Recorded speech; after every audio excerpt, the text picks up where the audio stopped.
All right, hello everyone, and welcome back to the channel. I am joined here today by my esteemed friend, Dr. AP Canavan. AP, how are you doing today? I'm doing very well, but I'm nervous recording a video for your channel given what I did to the last video that we recorded for my channel. Well, Mr. Canavan, I can't imagine why you would be nervous. Oh, the shoe is on the other foot now. Oh yeah. Well, I think I took a tiny bit of righteous vengeance by leaving a couple poems in the comments on the video. So Those were very good. we had a nice little exchange there, and we had some other people adding some great poetry as well. So that was fun. But Well, hang on a sec. I think describing what went on in that comment thread as great poetry is slightly overselling it. Highly enjoyable poetry, yeah, yes. yeah. Great, maybe not so All much. it's all a matter of perspective, isn't it? So yeah. But anyway, we speaking of perspectives, we are here today to offer our perspectives on the new Wheel of Time television series, episodes 1 to 3. So we're going to be covering all 3 episodes today in our chat, and we intend to continue this as a kind of a series of discussions. This discussion will be on my channel, but the next one will be on AP's channel, A Critical Dragon. So we're going to just trade back and forth as we discuss this exciting series. There's a lot of buzz in the community about it and all that. So we will have full spoilers for episodes 1 and 3, 1 through 3, that is. And I want to say that we are going to have spoilers for the book series as well. So if you have not read Wheel of Time, the book series, we will be kind of going back and forth between the show and the books to make connections, to talk about what's been dropped, what's been added, how effective these decisions are. So that's a warning to you. If you have not read the Wheel of Time series by Robert Jordan and Brandon Sanderson, then just be warned, we might spoil something for you accidentally. So that being said, AP, I'm going to let you go first. Let's start with the positives because we like to be positive around here, right? As much as possible. So, AP, what are some of the things that you thought the show, the adaptation, did well? Well, I realized that, everyone and their uncle is talking about this show. So Yep. there's going to be some, I'm sure, repetition of some of the things that we say. So I apologize if you've heard some of this before, but Right. Philip and I wanted to have a chat about this. So um, one of the things that I liked is it is not trying to be Game of Thrones. I agree. Yeah. I if you think like Game of Thrones had a very striking visual aesthetic and a lot of muted colors for some of the scenes, which it contrasted obviously with those scenes in Dothraki. They were using different color schemes, but Game of Thrones was very, very mature, and Mm. they took the source material, Wheel of Time, and went, "Is it as mature as Game of Thrones?" And by the way, I'm using mature in the sense of age range, not mature as in is it grown up. Right. Right.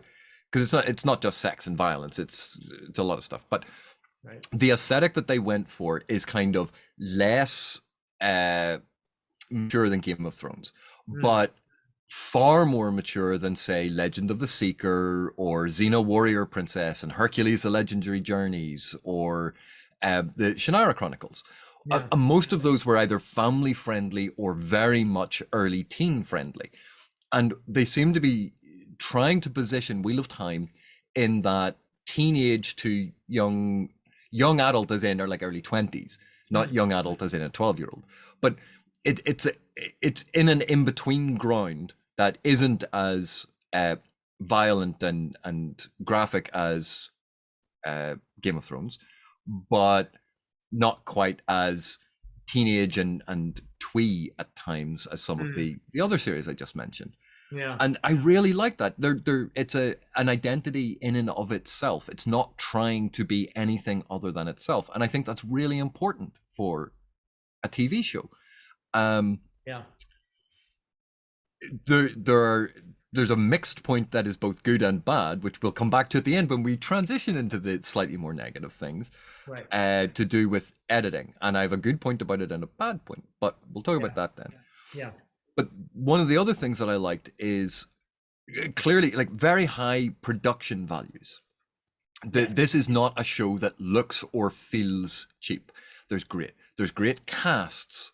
The casting, it has been phenomenal. Yeah.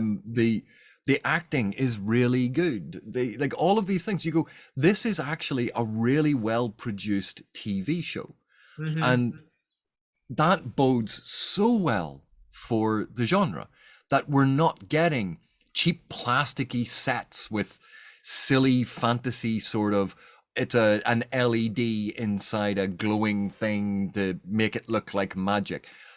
There's a real production value here, and you go, if this show does well, if the Lord of the Rings show does well, this would set a standard for new fantasy shows in the future, where maybe series that you and I enjoy more might get adapted. And the expectation then would be, right, well, this is the kind of money that you have to spend. These are the kinds of things that you have to do. Yeah. And that I like. Like, this is not cheap. This is not done on a shoestring and we'll just kind of do this. It actually is a really well-produced, well-polished TV show.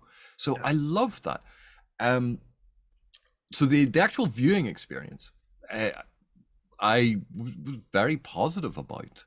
Okay. Good. Now, you may, I think you've probably watched less fantasy television than I have. This is true. Yeah.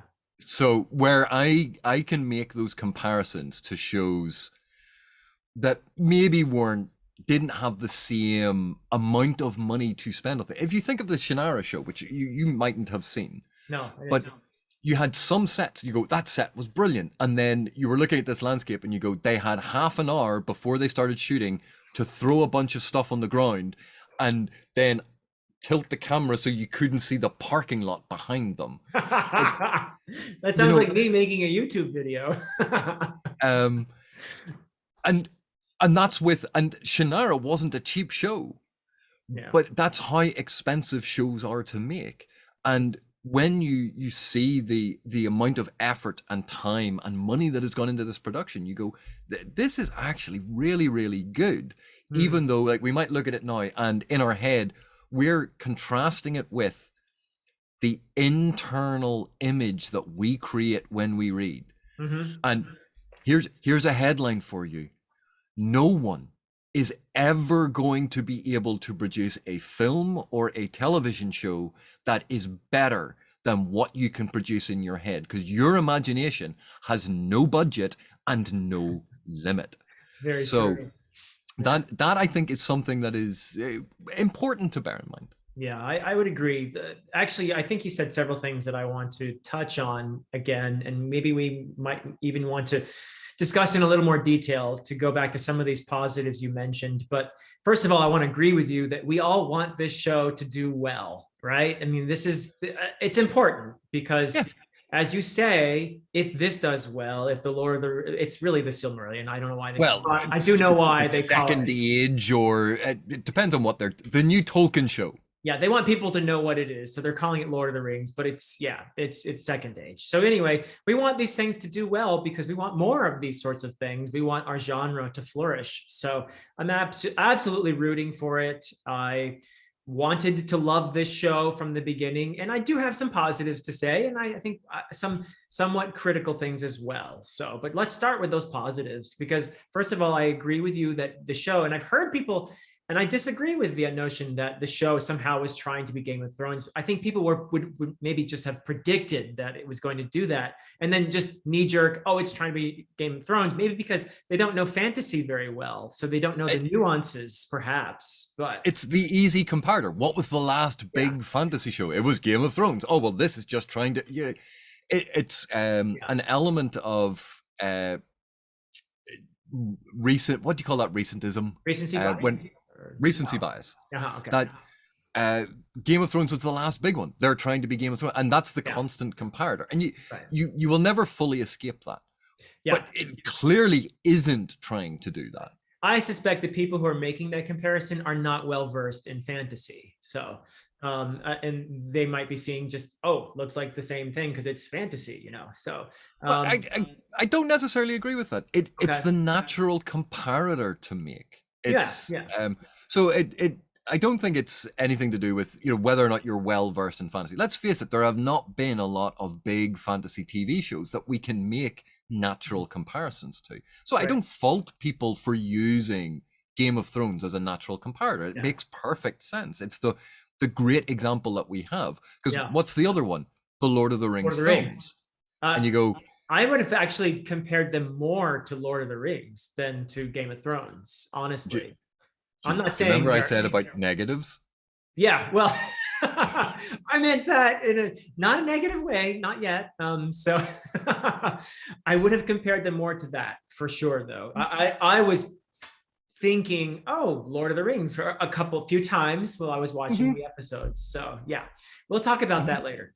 Uh, so yeah, we're gonna stay positive for now, folks. Next point that I want to agree with, the production value.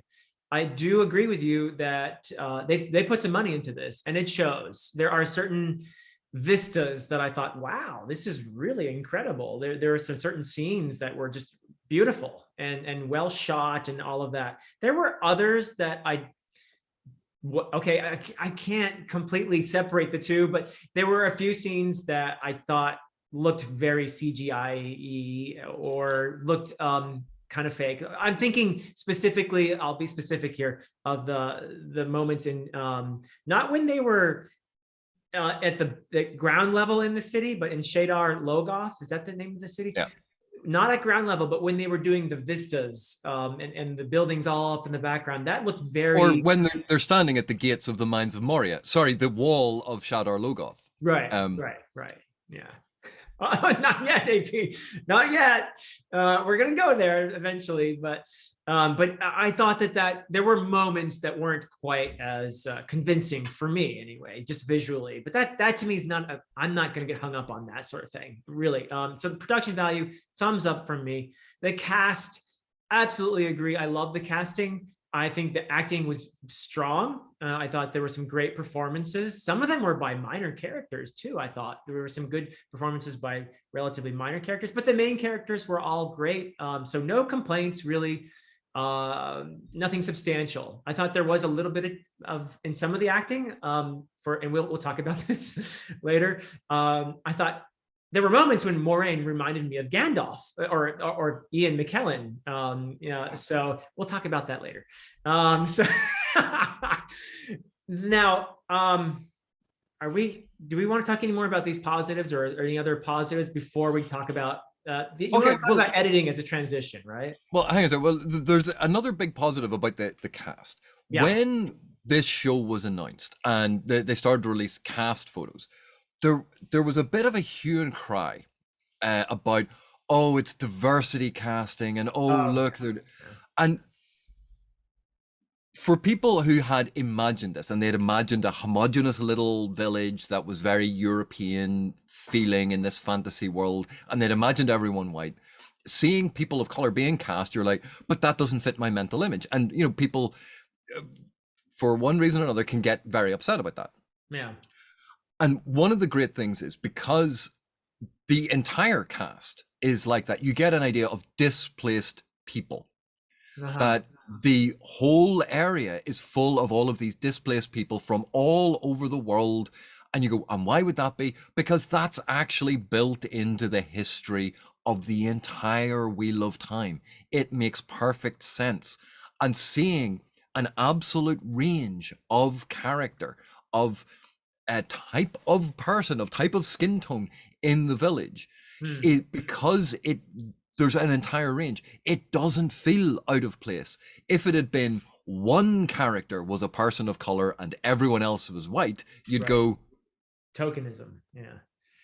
But because there are so many different characters, you go, that is actually, it's really refreshing, and it gives it a look that is very, very different to the sort of presumed homogeneity of a pseudo-European, pseudo-medieval fantasy setting, which I think we've grown past now, and it is refreshing. It is nice. It is Mhm. good. And if the actors hadn't done a good job, you would have been going, Yeah, But the thing was, all of the actors were really good. they were So good. They were good. no one has to worry about this. This is actually a really strong positive for it.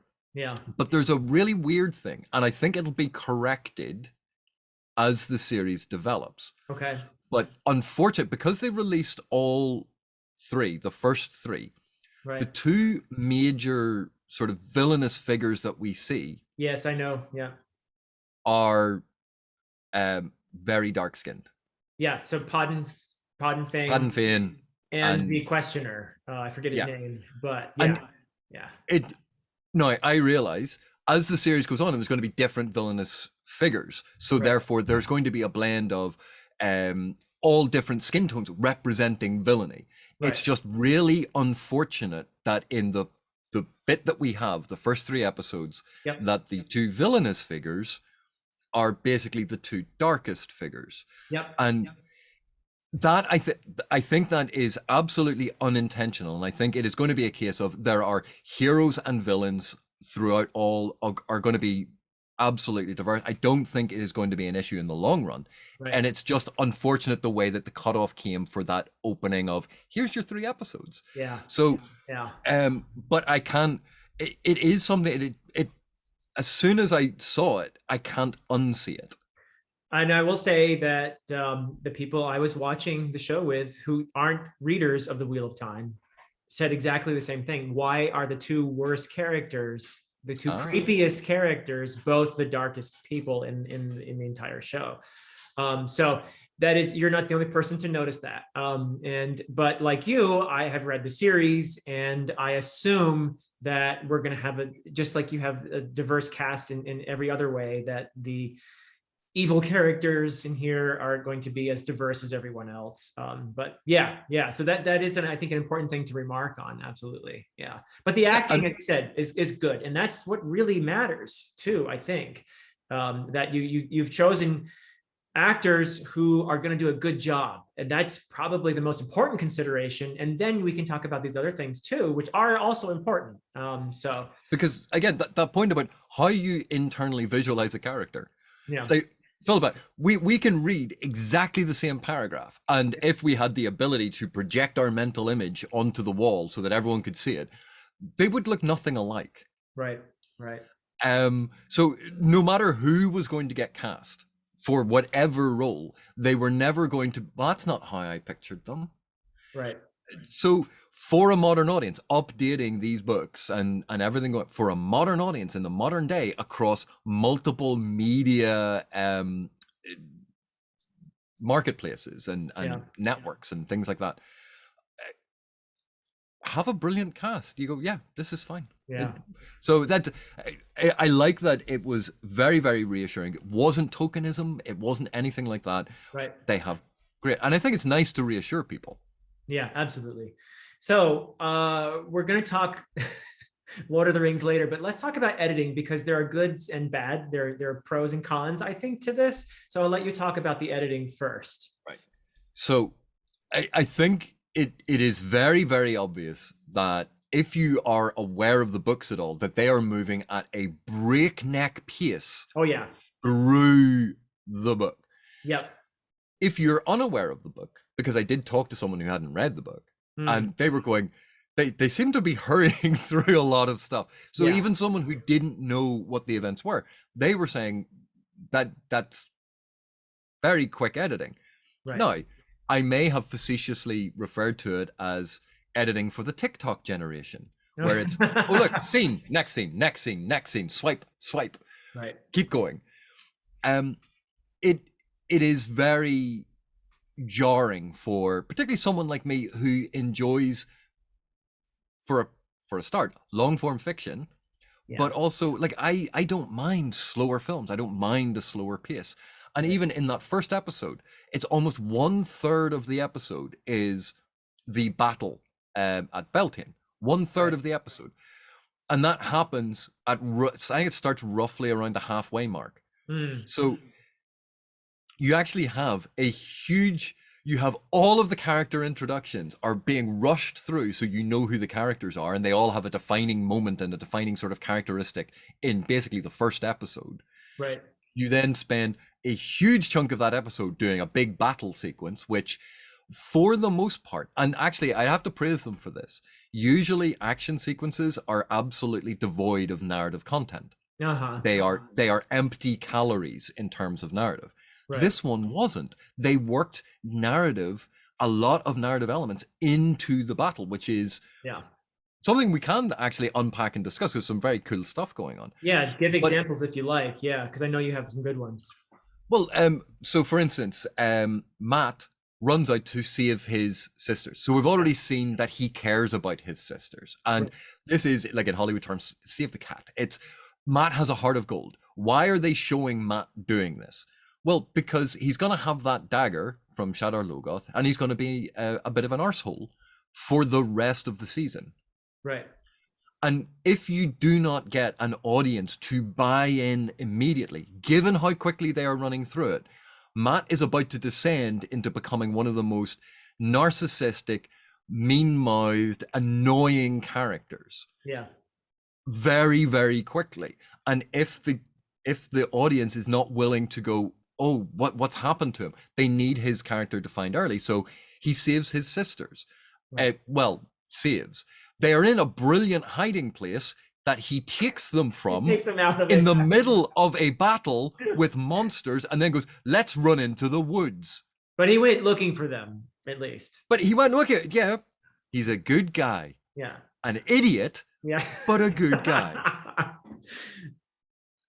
And the scene with Perrin's wife, and I really appreciated this because this is obviously an invention for the TV show. Right. Perrin is not married at the beginning of the books. Right. But they've aged the characters up, and if you look around, Matt isn't married because he's from a poor, crappy family.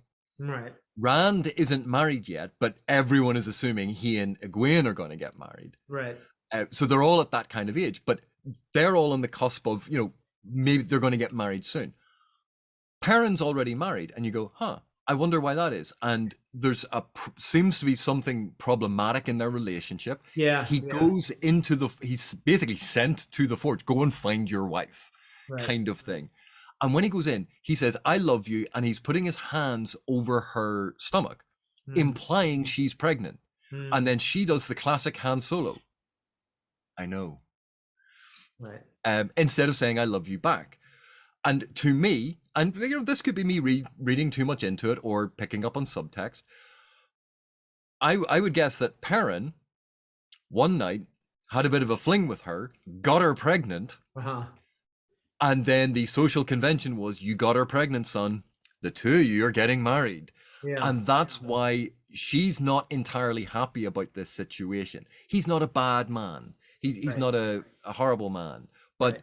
This wasn't what she expected for her life. I picked up on that tension too, for sure. Yeah. So I think that she's pregnant. I think that the pregnancy was unplanned and it led to them getting married. And now his two friends are still single. And he's like, and I'm now one of the married guys, but I'm really young and I don't want to be married. And, so there's all of this tension.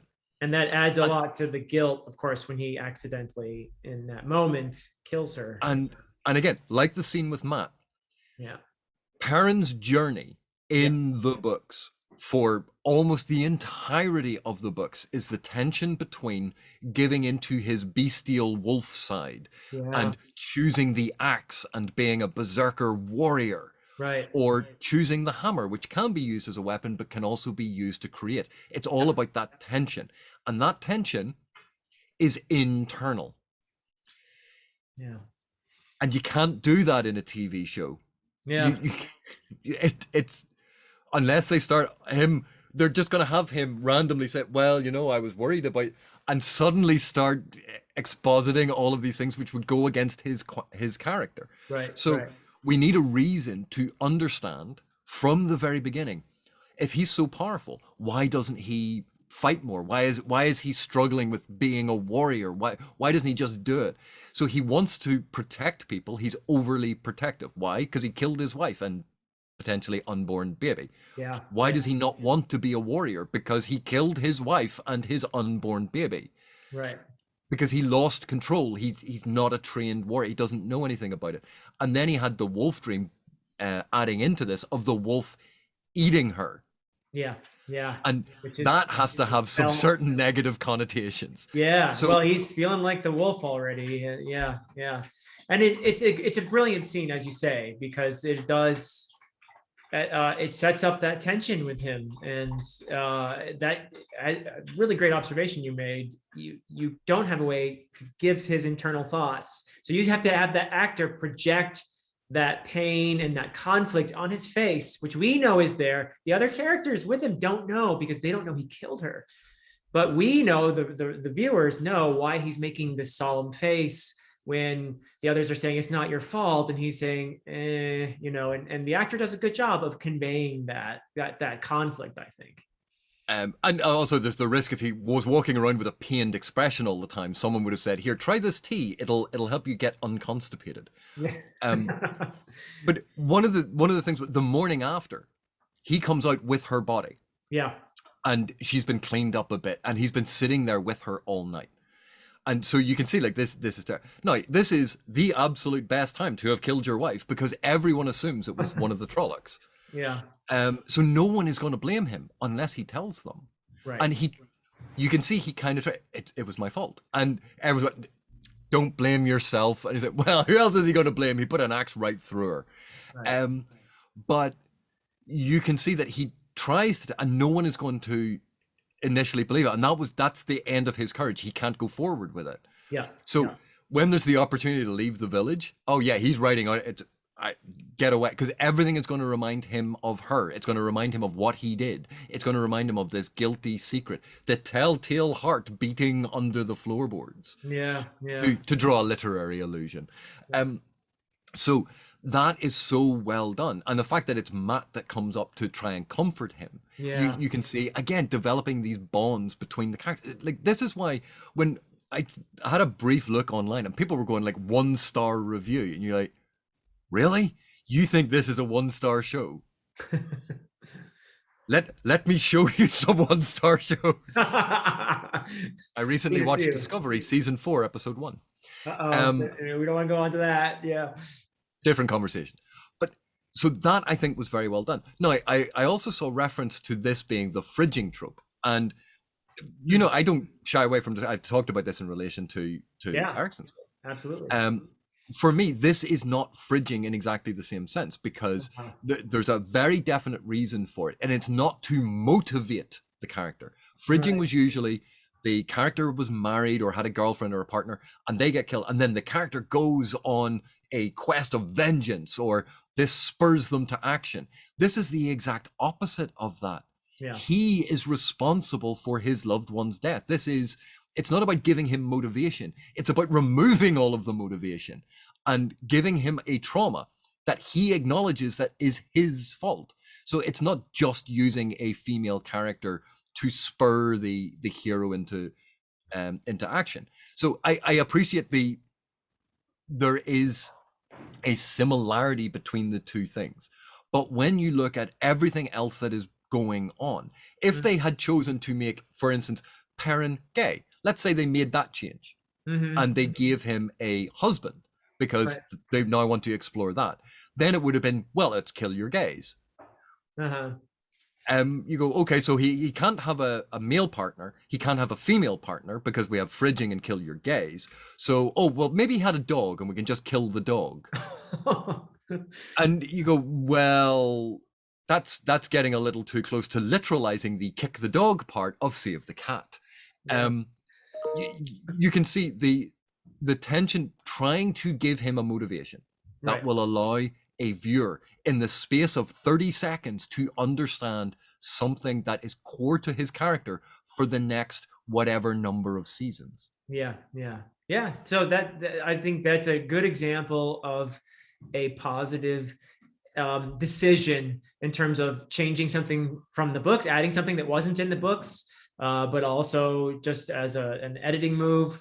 Now, I'll give an example of where I feel, and by the way, I agree with you about the acting, and Matt particularly. I don't know the actors' names in most cases, but the guy playing Matt, I thought did a great job. And that relationship that's developing, you mentioned, between him and Perrin, that scene was really great. So they did a lot in a very short space there. So there are some good moments like that. Let me give an example of what I consider to be a kind of more clumsy editing decision. So we're kind of shifting a little bit into the more negatives now. Yeah. And there were a lot of abrupt transitions, for example. No, you when don't the say. Very abrupt. Like, so when the Trollocs show up and they're having their dance and they're kind of smiling and they're having the dance, and and suddenly the fellow, I forget his name, he's an extra more or less, Bob. Okay, Bob gets Egwene is dancing with Bob, and suddenly he just goes, and we're like, what happened? And then suddenly you see a spear point going through his chest, and Egwene is like kind of figuring out what this is, and then suddenly Bob falls down dead, and then the Trolloc is like, blah, and I'm like, wait, where did he come from? How did anyone not notice a 12-foot tall furry beast entering the village here? Didn't you know that they're stealth Trollocs? I don't know. I mean, the whole thing just sort of like, wait, what? So, I mean, that's one example. Another one that I consider to be more problematic in a way, but less perhaps obvious, and just immediately, would be between the second and the second and the third episodes. It's when Nynaeve is dragged off by one of the Trollocs, right? By her braid. So she's not braid tugging, but her braid gets tugged in this case. And she's gone. They think she's dead, And Moraine leaves with the four of them, and Lan, of course. And they are running from the Trollocs for days. They are riding horses. They are going on horses, and they are fleeing a Trolloc army. They cross a river where they ditch the ferry is gone, et cetera, et cetera, et cetera. And when they get to Shadar Logoth, they go there. And then they leave. When they escape Shadar Logoth, Nynaeve shows up. Now she took an Uber. She took an Uber. She even says, and you can see Lan is puzzled. He's like, she's like, go ahead, ask, right? And Lan is like, okay, how did you track me? And I'm thinking the same thing. And Nynaeve says, no, I wasn't expecting. I'm not asking, how did you track me? I'm like, how the hell did you get there? Yeah, exactly. Nothing to do with tracking. Oh, I'm going to read the signs in the ground. Oh, right. I've looked at the depression of the footprint and measured how much water fell in it. No, I don't care about the tracking. It's like, how did she teleport? Yeah, because she's on foot. There's no indication that she has a horse. And she shows up on foot, and she says to him after he asks, how do you track me? Well, I said you could ask, but I'm not going to tell you. And I feel like that's her talking to me, because I want to know, how did you catch up with these people when you were on foot to suddenly show up? Now, I know in the books, they're trying to capture an element of what happens in the books, which is that Nynaeve does show up kind of, but she's not dragged off by a Trolloc, and she's not, there's a way to explain her presence in the books. There's no way to explain how she possibly could catch up with these people and just suddenly, show up with a knife to Lan's throat. That is an example of the show giving us a spectacle, a cool moment at the expense of logical storytelling. So yeah, but luckily we cut very quickly to another scene and move on, so you don't have time to think about these things. I mean, I was like, where? How did she get there? She's on foot. Yeah. No, admit it. I've only seen the episode once. These episodes once, but in the near the very opening, you have Rand and his father walking along the path, right? And the rocks fall, and Rand pulls out an arrow and he knocks the bow, and then it transitions to him setting it down on the ground, and then he moves some rocks, and then he picks up his bow, and you go, where did the arrow go? Well, I mean, that bow and arrow, they must be magical, because they're dropped and suddenly appear again several times But like those minor continuity things, happen all the time. Do you want me to tell you one of the issues? And this plagues fantasy films and TV shows all the time. Sure. One of the issues that plagues me. So do you remember the White Cloak camp? Yes. With those beautiful, pristine white tents sitting in a green field with all of these guys wearing pristine. It was recently laundered with bright white for all your fantasy needs. Now, the first thing about that campsite is the grass is green and tall, and there are no what you would call like paths of desire running between where they normally walk. And they form really quickly in long grass. Secondly, you don't see the browning of the grass around a campfire ring where there was a campfire set up and, you know, a couple of stones or a bit of log set up so they could sit around it. Right. And the campfire would have dried out the grass around it and they would have been walking around it.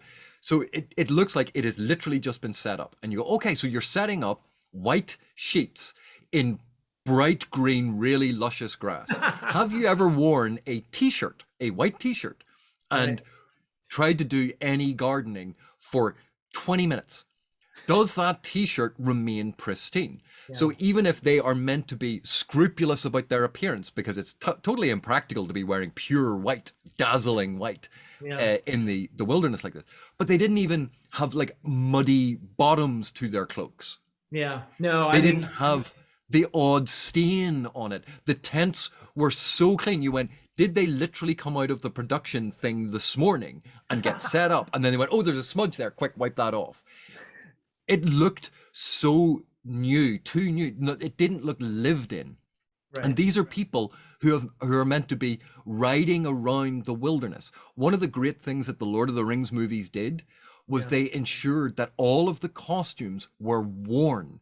That there was patching on the chainmail. They had worn and scuffed the leather. They did these things that even if they were well cared for, there was like a little nick that they had oiled out, but you still saw the damage to the sheath on the sword. Yeah. All of these things were done because it gives you that immersive reality that this is real, as opposed to a bunch of cosplayers who have just rolled off a crew bus and set up 20 minutes ago. Yeah, so I mean, there were issues like that, and then I had problems with some of the costumes. Honestly, there were a lot of things that felt anachronistic to me, where you had some of the characters were dressed like Rand, for example, looked like he was wearing a sweater and jeans. He looked like somebody from 2021. And then there were others who looked more medieval, or perhaps they were wearing more Asian inspired garb or whatever. It was just kind of make up your mind, guys. Where are we going with this? But I understand there's a hodgepodge of cultures and stuff like that. But, you know, so the ones that were more modern looking, I guess, were the ones that kind of made me scratch my head a little bit. But that's, again, I can overlook that. But then there were things like when they emerged from Shadar Logoth, the three separate parties. Where did they emerge? Because one party was way up high in the mountains, another was on a plain, and the other emerged in a forest. And I'm like, wait a second, what happened? Where is this city? Is there a wormhole or something outside? They all fell in and got emptied out in completely different, because not only are they different landscapes and at different latitudes, they are different climates almost. Yeah. You're going, what? Yeah.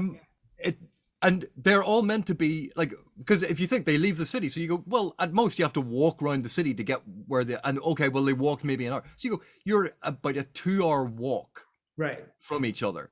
And some people are at the top of the world with Matt and Rand in the mountains. You go, oh dear. It's like they found these really cool landscapes where they could do shots, but they didn't think about, wait a second, they all just emerged from the same place, and therefore they should be in a similar kind of landscape, shouldn't they? At least to show transition to that. And that's but again, because they're skipping through it so quickly, you're compressing all of that travel time. Instead of it going, well, it took us 5 days to reach here. It was, well, here we are here. Next scene. Well, that was 5 days well spent. Right. Yeah, so So it probably comes down to the abruptness of the transitions. and And to be fair, they are trying to squeeze 14 books into I don't know how many apparently one seasons. season. Well, anyway, the transitions are problematic, and what they could have done is just take out way more of the material, take out more of the story, and give us a Well, more compressed story, I suppose. But no, one of the things that I thought about was, if you treat these first 3 episodes, instead of thinking of them as episode 1, episode 2, episode 3, think of this as the pilot. And the pilot is the introduction before the story gets going. So this is all about introducing who the characters are, what the central conflict is, yeah, setting it up. So if you think of it that way, think of this as an ultra condensed pilot episode introduction. And one of the benefits of thinking about it this way is it removes some of my problems with it, because yeah. I don't think of it as single episodes. Huh. But also it addresses the Tolkien problem. Yes, let's talk about that. Yeah. Now, if you're going to be very positive about Tolkien's influence on the Wheel of Time, you Right. can describe it as Jordan's homage to Tolkien. Homage. Yeah, yeah.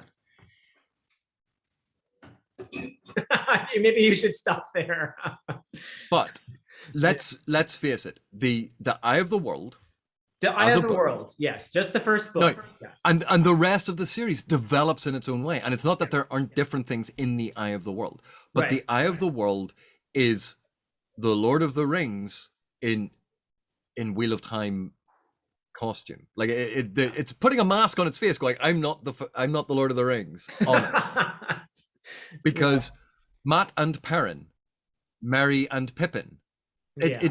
it almost sounds exactly the same. Yeah. Then you had Lady Gandalf and Aragorn riding into town. Yeah. And oh look, it's the Shire, and they're being pursued by a Nazgul and orcs. Yeah. And then they run to a ferry, chased by the Nazgul. Yeah. And then they get to the dark, evil, abandoned city, where they find, oh look, it's full of evil. And here, Matt, find this cursed object. That's not a ring. It's very different to a ring, because this time it's a dagger, and it's going to torture your psyche like a ring does in Tolkien. But you know what's interesting, AP, is how you and I know this from the books, but it seems like in the TV series, they've also done the Tolkien nod thing, in this time to the show, because I did feel, for example, just as in one example, the actor playing Moraine, great actor, but I felt like she was channeling Ian McKellen at times. Am I the only one who felt that way? I don't know, but No, but like walking up to the wall of Shadar Logoth, and you're just going, it's the Mines of Moria. Speak, friend, and enter. yeah. Oh look, they've split up. The Fellowship has broken up at a river. I didn't see that one coming if I hadn't read The Lord of the Rings. So much of the narrative events of The Eye of the World, Right, are so similar. They are almost entirely derivative of Tolkien. But one of the big advantages of moving through it so quickly is we're going to get to original material that is less based on the Lord of the Rings, right, and is going to feel more like the Wheel of Time. And if you can skip through a lot of that early material, which my problems with it aside, to the newer material, it actually frees up time later on in this season or in later seasons to spend more time exploring those complex storylines. Because if you think about it, it starts out as, there's only a couple of different story threads. But when you get to mid-season, you start having Matt's thread, Perrin's thread, Rand's thread, Egwene's thread, and then you have Elaine's thread, and then we add in and the White Cloaks, and we were going to what, and suddenly you go, if there's 7 story threads in an episode, and you give each one of them 5 minutes, there's your 45-minute runtime gone, with only 5 minutes on each one. So freeing up time later on to be more expansive by skipping through a lot of the very obvious setting up stuff and the stuff that isn't reflective of the exciting aspects of the Wheel of Time Yeah, is yeah. probably a very good decision. But to my mind, in order to do that, I would have refrained from doing all of those sweeping epic fantasy shots that look like they were stolen directly out of the Lord of the Rings movies to Yeah. avoid drawing attention to the fact that these first episodes are the Lord of the Rings light. Yeah. They were beautiful, but yeah, so I understand the temptation to put them in, but I see what your point for sure. So yeah, I think those are kind of, I guess, our main pluses and criticisms, if you will. Nope. Oh, you have more?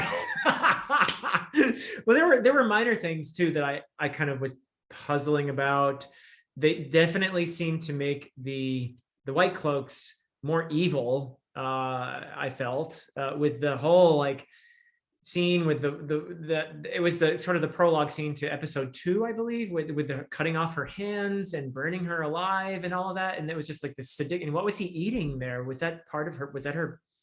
No, it was a type of bird or something that its beak and its Okay. claws pierce your And mouth. he did the Denethor thing with the blood coming out of his mouth, and so I just thought, wow, they're really kind of making these White Cloaks just evil right from the start. Whereas I thought they were a little more nuanced in the books, but Oh, anyway, so you didn't think that that was particularly subtle? not What exactly. made you think that all of the stuff that we've talked about so far has been subtle? Did you see Marine channeling? She Ah, was like a yes. diva on the dance floor. It was like, do you remember in The Fifth Element when she starts singing, she's doing this whole dance? Um, no, it is wonderfully expressive. But Yeah. and this is one of these weird things because of the book. The one power, who can see you use it? Well, if you're a Nobody. woman who can Yeah. channel the one power, then you can see another woman channel it. And Right. if you're a man who can use the one power, another man can see you channel it. Right. Apparently, you want to hire Marian for your rave in the forest because she puts on a bitching light show. Well, they had to do that. I mean, she's channeling Saidar. It's Saidar is for the women, right? And Saidin is for the men. I always forget. Okay, but anyway, she's doing her thing, and if she had just kind of waved her hands around and there were no effects, But we would have been like, huh? I know, but there's a difference in no effects and what we saw. But in saying that, I will say, Yeah, seeing how she was moving and Lan was moving around her, they worked in concert. that was kind It of was cool. really well choreographed. Yeah, Seeing how she was moving and using different forms of magic in sequence was yeah, actually really good. It was visually stunning and arresting, and it gave you this sense of power that we didn't have from that little tiny prologue scene where all of the red Adja, and we know they're red Adja because they all wear exclusively red. yeah. So we know that when they're going to disguise themselves, what they do is they wear blue, and everyone goes, "Oh, they can't be red Adja; they're wearing blue." Like for people riding around, they have rings that advertise their Aja. They're wearing colors that advertise their Aja, and you go, "That's." I understand for TV, you have to be less subtle, You had to signal and certain things. and you do tend to give characters color schemes to wear and things, but Yeah. there's a difference between less subtle and absolutely overt and in your face like a breeze block through your window. It they could have really varied it, like the red Adja. They could have been that one of them was wearing red trousers and a black coat with Right, red piping, and you go, right. as long as there was red included in it, you could go, okay, fine. But they're all dressed in bright red. Yeah. Korean is obviously blue Adja, and you're like, Think? Huh. I didn't realize that. and I get it. It's a balance between Yeah, establishing things for the show, establishing things for the casual exactly. viewer, They kind of and have to do it. Yeah. Yeah. that is important. But there are more subtle ways. Perhaps. So Yeah, and there were other things. I thought I was the one who was going to be more negative, AP. But no, I I mentioned anachronisms before, or things that just didn't feel like they all kind of went together very well. And what did you feel about the music? Because there were two occasions when there were music. One was when Tom Maryland was singing, and then the other was when the village. They seem to not refer to it as Emmons Field. They seem to refer to their town as Two Two Rivers. Rivers. But that's the region in the book, is it not? But Whatever, I guess. okay, so where's Frodo from? He's from the Shire. Well, he's from Hobbiton. Yeah, yeah. And where are the Brandybucks? Where do they live? Right. Well, they're from the Shire. Right. Well, I just thought if I just in case I missed that, because I'm used to thinking of the town as Emmons Field, but I never heard it named Emmons Field. I just heard Two Rivers. But anyway, they were having their little celebration and with the music. I thought the music was very modern sounding, and it didn't. Did you want them? Did you want them to break out? Oh, hang on, I have my traveling harp. La, la, la, la. Yes. No, yes. I don't want medieval Mardi Gras being sung. I'm a medievalist, AP. Come on, I want the old. Yeah, but stuff. believe it or not everyone watching the show is a medievalist. Really? Oh. Yeah. No, one or two of us aren't. Well, I mean, you don't have to be a medievalist though to feel like this music felt very like when Tom was singing, I thought he could be like a country western singer of 21st century. Or that didn't bother you at all, I guess. Well, okay, if you think back to when Shakespeare was actually writing and performing his plays. Mm-hmm. We think of Shakespeare very much as old-fashioned, of evoking the sense of time. What did they think of Shakespeare at the time? It was the equivalent that we think of going to the cinema. It was the modern, the new play by Shakespeare. Oh, he's breaking norms. He's subverting tropes. He's doing all of this really cool stuff. He's a really modern writer. Yeah, that's what they're going. It's the popular form. How do you reflect that in a fantasy world? Yeah. Have semi-modern music. Like, what's the big deal? It works better in a lot of ways for a modern audience because I just feel like if you're gonna go modern, you could just go all the way and don't be subtle about it.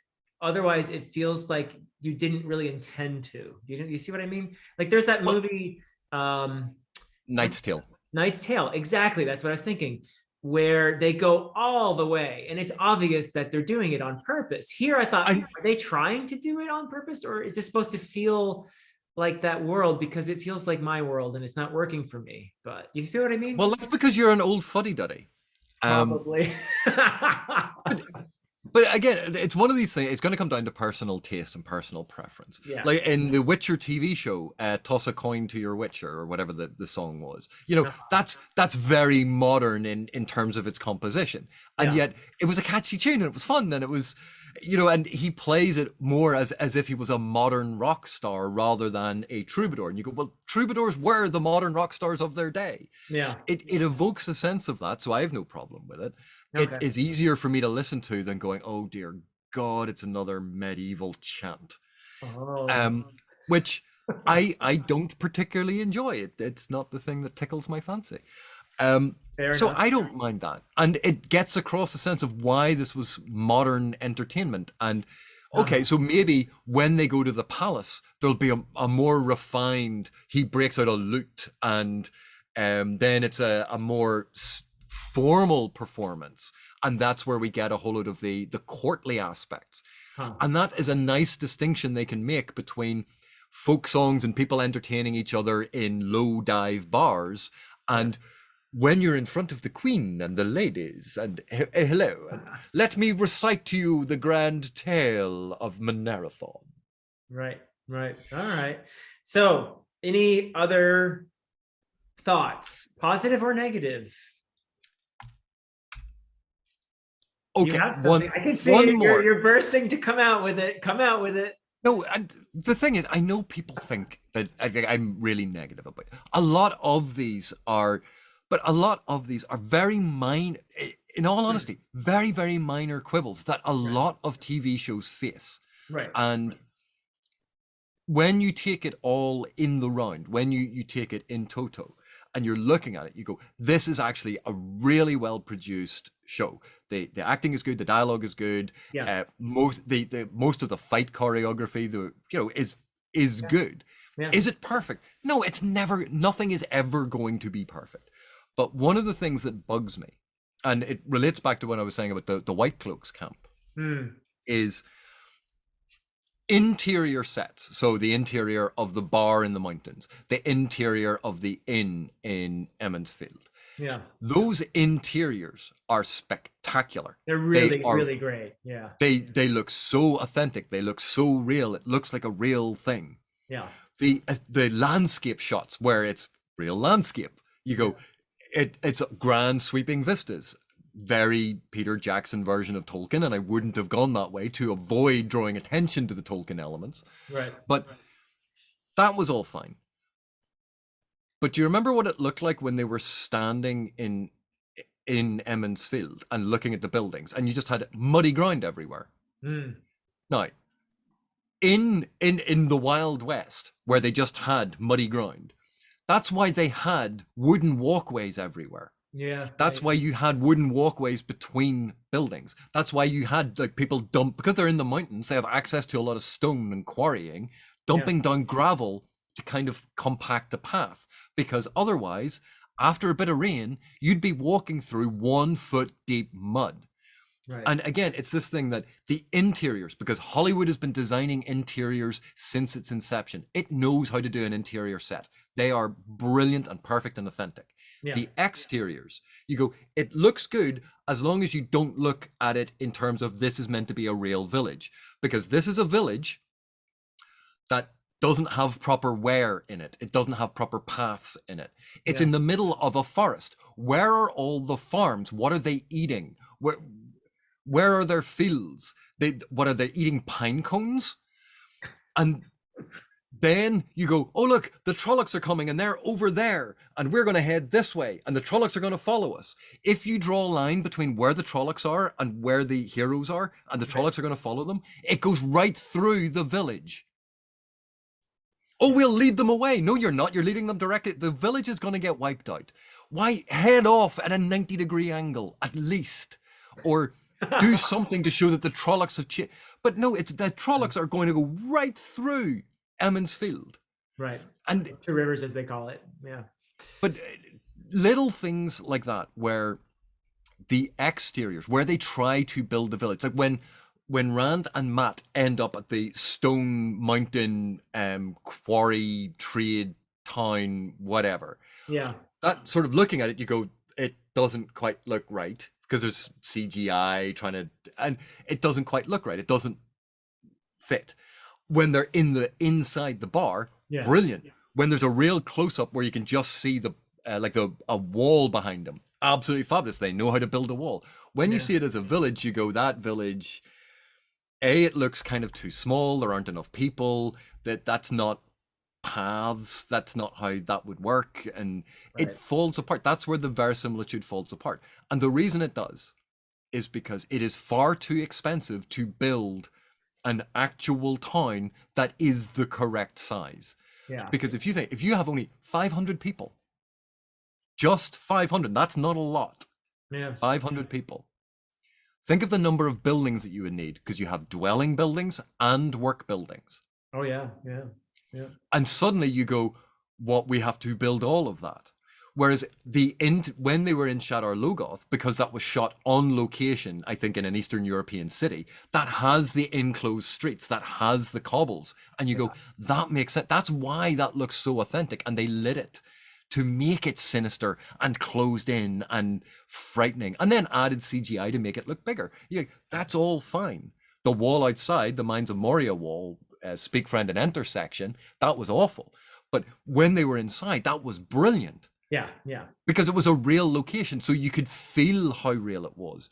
But when you have the Two Rivers Village or any of those places that they go to, they feel fake because they are fake. And it is so difficult to do that well. Yeah. It is incredibly difficult to do that well. You need a lot of money, a lot of time to do that well. Time. Did you say that, emphasize that word on purpose? No, totally didn't. But I will say, like, considering the time scale that they had and what they've produced, Yeah. this is a really, like, I mean, I like where they're going with it. We'll stick with it and we'll keep talking about it. And honestly, folks, if you're upset because we said, negative things, we mostly liked it. So it has a lot of potential to, I think, perhaps get some more folks into fantasy, which is always a good thing. And so we're rooting for the show. We definitely are, right, AP? But even then, okay, so if AP didn't like it or Philip didn't like it, Yeah. and you did, brilliant. You liked it, we didn't. You're entitled to like it. We're entitled not to like it, or we're right. entitled to like it, and you're entitled to hate it. We're all entitled to feel how we do about the things, and the things that bug me don't necessarily bug anyone else in the world. Yeah. Well, they always bug me after you mentioned them. So Sorry. I know how it is to go to a movie with you. I've heard. So anyway, thank you. This has been a lot of fun, AP. We've probably gone on enough, and I'm looking forward to continuing and talking about the next episode 4. And again, when we're going to do that on your channel on A Critical Dragon. So thank you very much, folks, for tuning in and listening to the two of us get enthusiastic. And that's always a good thing too, right? Getting enthusiastic in our assessments of stuff. So we had a grand time, and thanks for watching. And AP, thank you so much for being here. As always, it's such a pleasure to talk with you. Thank you very much, Philip. It's a lot of fun, and yeah, we're two grumpy old men. Yeah, we've got the silver hair to prove it here. So yeah. Well, thank you, everybody, and we'll see you all on the next one on A Critical Dragon. Bye-bye.